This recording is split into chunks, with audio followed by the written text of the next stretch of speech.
agar oddiy inson o'zini men ilmsizman deb tan olib turgan odam men olimman deb o'ylagan johildan ko'ra afzalroq, uni holati yaxshiroq biroz bo'lsa ham.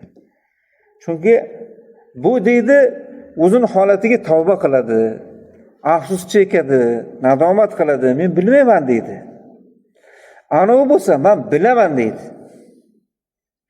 Men hamma narsani bilaman deydi. Eng qizig'i, men shu bilaman deganda ketadi-da, umrining oxirigacha tavba qilmaydi bu bechora. Uni ahvoli og'ir buniki. Bu go'yoki shunday odamki, ana bunaqa odamga imkoniyat berishlik go'yoki ana qaroqchiga qilich berish bilan barobar degani, deyapti. Qaroqchiga qilichni berib cho'lga qo'yib yuborganday gap deydi. Bu qaroqchi nima qiladi endi? Qo'lida qilich bor qaroqchi nima qiladi? Hamma ishni qiladi-da u.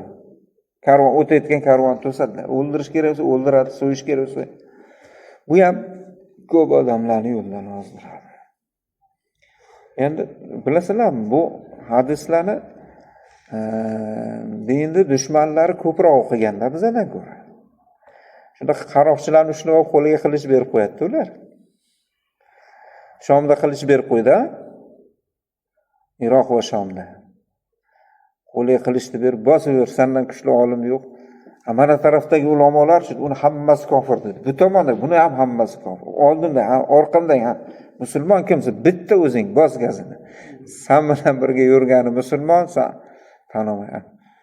Ular o'qigan ekan, qarang bularni boshqarib. Alloh barchamizni hidoyatiga